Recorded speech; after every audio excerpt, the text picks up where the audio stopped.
뭘 찍나 여기.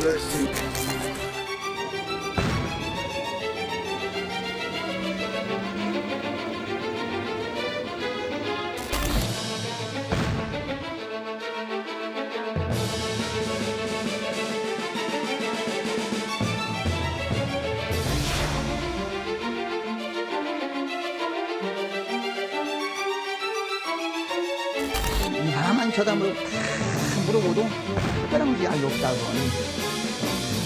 여신께는 야 그거 나르면 욕 들어버려. 우리 땀먹으면 저거 똥이야. 성폭행 인정하세요? 찍었어요? 안녕. 하나님 안 보인다고 안 보여. 나 찾다가 뭐 하나님.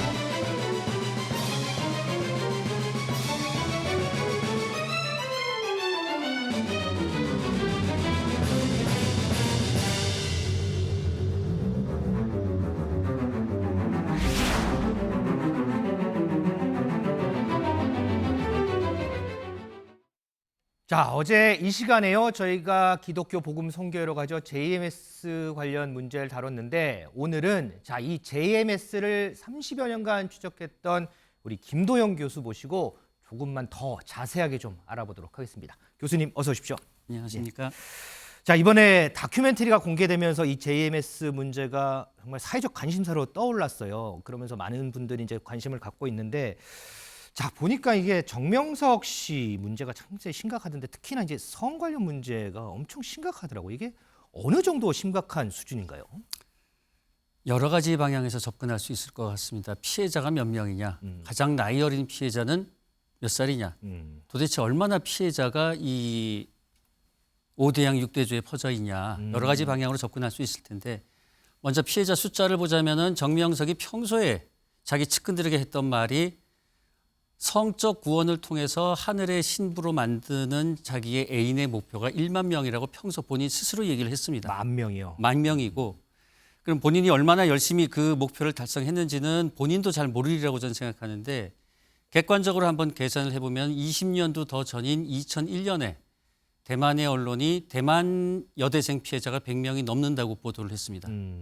2006년 근 20년 전에 일본 아사히 신문이 일본인 피해자가 100명이 넘는다고 했는데 아무리 일본인 신도수를 적게 잡아도 일본인 JMS 신도와 한국인 JMS 신도를 비율만 따져보면은 10,000명은 가뿐하게 넘는 게 아닌가 저는 그렇게 생각을 합니다. 그리고 피해자의 나이로 따지면은 제가 직접 만나본 피해자 중에 가장 나이 어린 피해자는 중학교 2학년 때 성폭행을 당한 피해자가 있습니다. 아이고. 그리고 피해자의 가족을 만난 걸로 따져서 가장 나이 어린 사람으로 따지면은 초등학교 6학년이 있습니다. 아이고 참. 얼마나 많은 나라의 피해자가 있냐를 또 따지면은 이번에 지금 정명석을 고소한 피해자는 홍콩 국적과 호주 국적입니다. 조만간 또 다른 외국 국적의 여성이 고소를 할 텐데 유럽에 있는 국적의 여성입니다. 그리고 2년 전 8월에 또 다른 외국인 여성이 고소를 했다가 취하를 했는데 네. 이 분의 국적은 또 다른 대륙에 있는 외국인 여성입니다. 그리고 20년 전에 서울중앙지방법원이 일본인 여성 한 명에 대해서 정명석은 성추행에 대해서 1,000만 원을 배상하라라는 판결을 선고했으니 네. 그야말로 피해자가 없는 대륙이 없다라고 할 수 있겠죠. 초등학교 6학년에 중학교 2학년에. 자, 그런데 이런 과정 속에서 2인자로 불리는 정조은 씨라는 사람이 특히 조력을 했다, 한 몫을 했다라고 피해자들이 입을 모아요. 이 정조은 씨라는 사람은 어떤 인물인가요? 고등학교 시절에 서울 명동거리에서 전도가 됐습니다. 그래서 정명석이 해외 도피 당시에 수행을 하면서 정명석의 신임을 얻게 됐고요. 정명석이 수감되어 있던 10년 세월 동안 실질적인 JMS의 지도자가 돼서 JMS 단체를 이끌었습니다. 그러다 보니까 그 10년 동안 또다시 신격화가 돼서 성령의 상징체라고 불리는 사람이기도 합니다.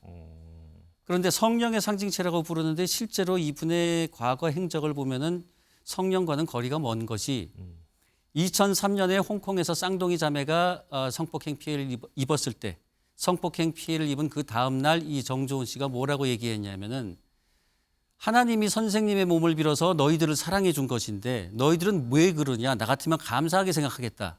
이런 발언을 한 바가 있고 2006년 중국 요녕성에서 또다시 성폭행 사건이 벌어져서 피해자들이 한국으로 도망오려고 할 때 네.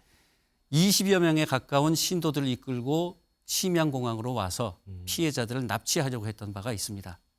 그런데 어제 이제 저희도 잠깐 다뤘지만 최근에 이 정조은 씨라는 사람이 내부 폭로를 해서 지금 파장이 일어요. 이 2인자로 불리는 사람이 왜 갑자기 이 시기에 내부 폭로를 하게 됐을까? 왜 그렇다고 보세요? 아까 말씀드린 것처럼 홍콩 사건과 중국 사건은 과거의 일이라 치더라도 네. 지금 현재 정명석을 고소한 홍콩 피해 여성이 얼마 전 넷플릭스 다큐멘터리에서 제이 언니라고 말을 했는데 그렇죠. 그 제이 언니 또한 바로 정조은 씨를 얘기하는 겁니다.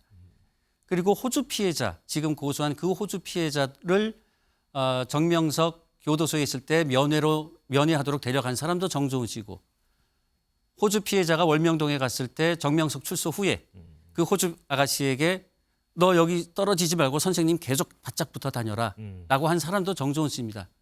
본인이 수사선상에 오르니까 매우 긴장하는 것이 아닌가 싶고 그뿐만이 아니고 지금 현재 교단이 매우 심각한 내부 분열이 일어났기 때문에 교단에서 일부 세력들은 지금 정조은 씨를 교단 자금 횡령, 돈을 횡령해서 부동산 투기를 했고 명품 사치 이런 혐의로 지금 현재 횡령으로 고소를 해놓은 상황입니다. 그래서 본인의 입지가 매우 좁아지다 보니까 글쎄요 새로운 돌파구를 마련하려고 너희들이 날 건드리면 나도 더한 걸 폭로하겠다. 이런 메시지를 던지는 것이 아닌가라는 추측도 해보게 됩니다. 그러면 이 정조은 씨와 소위 얘기하는 JMS 교단과의 이런 마찰은 앞으로 좀 더 진행될 가능성이 있다고 보시는 건가요? 더 진행될 텐데 그 향방이 어떻게 될지 저도 궁금합니다. 자, 그리고 이 JMS라는 단체, 물론 성문제도 성문제지만 요즘 나오는 얘기들을 보면 이제 권력하고 상당히 맞닿아 있는 것 같아요. 이 JMS의 권력의 정도 어느 정도가 되나요? 구체적인 제가 직접 겪은 사례를 말씀드리면은 1999년에 제가 언론에 제보를 해서 공론화되니까 네. 현직 검사라는 분이 제 개인 핸드폰을 알아서 바로 그 다음 날로 전화를 와서 어. 너 인생 망가지기 싫으면 조심해라 이렇게 협박을 한 바가 있고 제가 반 JMS 사이트를 운영을 했습니다. 카이스트 박사과정 학생 시절에. 네. 그러니까 그 2002년에는 중앙대학교의 현직 교수님이 저희 카이스트를 방문해서 김도영 학교 잘나라. 저런 흉악한 놈을 왜 카이스트 학생으로 공부를 하게 만드냐. 이렇게 한 적이 있고요. 또 2003년에 정명석이 저 때문에 체포가 돼서 위급한 상황이 되니까 대전 지역의 모 일간지이던 기자가 카이스트를 비방하고 저를 비방하는 기사를 써서 공격을 한 적이 있습니다. 그리고 최근에 또 넷플릭스 다큐멘터리가 공개가 됐는데 네. 또 다른 언론에서 며칠 전에 공개가 됐습니다마는 넷플릭스 영화가 공개도 되기 전에 JMS 내부에서는 그 영화를 완전히 확보를 해서 그 전편을 전부 봤다라는 증언이 지금 나왔습니다. 그러니 넷플릭스고 검찰이고 교수고 기자고 없는 데가 없다라고 말씀을 드리고 싶고 특히나 정명석이 중국 본토에서 몇 년 동안이나 도피를 하던 시절에 그 정명석의 도피처 집을 건설을 하고 그 단독 주택에서 비밀 땅굴까지 파서 도피를 도와줬던 사람이 중국 정부에서는 처벌을 받고 징역을 살고 한국으로 강제 추방이 됐습니다마는 한국에서는 처벌을 거부했습니다. 저희가 범위 도피로 고발을 했는데 수사기관에서는 당신 말대로 저 사람이 중국에서 처벌을 받았다면 판결문 가져와라. 민간인인 제가 어떻게 판결문을 얻겠습니까? 제가 외교통상부 재외국민보호국가로 직접 전화를 해서 확인한 거는 그분들이 얘기를 해줍니다. 판결문 와 있다. 그러나 개인정보 때문에 죄명과 구체적인 건 말할 수 없다라고 하는데 수사기관은 그런 한 내용을 제가 얘기를 해줘도 처벌을 거부해서 그 사람이 한국에서는 처벌받지 않았습니다. 그러면 이 JMS가 어떻게 이렇게 권력과 맞닿을 수가 있었죠? 주로 젊은 시절 젊은 대학생부터 포교를 해가지고 네. 거기서부터 이제 엘리트를 집중적으로 전도한 결과 그 지금 포교라고 말씀하시는데 보니까 이제 그런 게 있잖아요. 어떻게 지나가다가 내가 메시아다. 소위 이렇게 얘기하면 저 같은 경우에는 무슨 소리 하는 거야 이렇게 할 수가 있는데 어떻게 이렇게 다들 이렇게 이 JMS라는 단체에 빠지게 됐을까? 혹시 뭐 이런 표현하긴 그렇지만 JS만의 무슨 매력이 있는 걸까? 지금 JMS라고 하면 아무도 처음부터 따라가지도 않을 겁니다. 음. 그러니까 JMS라는 내색은 전혀 하지 않죠. 순수하게 혹시 성경 공부해보지 않겠냐, 아니면 키 크고 예쁜 여성이 있으면 모델 활동해보지 않겠냐, 이렇게 접근을 합니다. 제가 알고 있는 그 피해자 한 분의 케이스를 얘기를 해주자면은 유명한 여대 학생이었습니다. 미모가 매우 출중하니까 JMS 여신도가, 여간부가 그 여대 정문 앞에 상주하고 있습니다. 그래서 키 크고 예쁜 미모가 출중한 여성이 다가오면 접근을 합니다. 남자가 접근하면 당연히 경계를 하겠지만 인상 좋은 여성분이 다가가니까 그렇게 크게 경계하진 않았고, 그래서 성경 공부해보지 않겠냐, 인상이 너 참 좋구나, 이렇게 접근을 해서 서서히 성경 공부를 받던 중에 이 아가씨가 뭔가 이상한 낌새를 쳐서 검색을 해보니 이제 이게 JMS구나라는 걸 알게 됐습니다. 네. 그래서 자기를 전도했던 그 언니에게, 언니 제가 알아보니까 이거 JMS고 그분은 성범죄로 교도소로 가 있습니다. 저는 이제 그만 다니고 싶습니다. 그런데 이미 신뢰관계가 구축이 돼 있습니다. 그 피해 여성의 말에 따르면은 그 순간부터 카페에서 폭풍 오열을 한다라는 겁니다. 폭풍 오열을 하면서 저를 지칭하는 거죠. 예전에 어떤 사람이 있었는데 돈을 뜯어내기 위해서 우리 선생님을 모함을 하신 거다. 그래서 그 사람이 여자애들을 매수를 해서, 그래서 너무나 억울하게 우리 선생님이 억울하게 감옥에 계신 거다라고 친밀한 관계에 있는 언니가 폭풍 오열을 하니까 정말 그럴 수도 있는 것 아닌가? 그래서 좀 더 다니다가 정명석 출소 후에 바로 성피해를 입어서 탈퇴한 그런 피해자도 있습니다. 어쨌든 이 정명숙 씨가 뭐 도피 생활 하다가 체포가 돼서 이제 수감도 10년 동안 수감했잖아요. 그럼에도 불구하고 이 JMS가 무너지지 않는 이유는 따로 있을까요?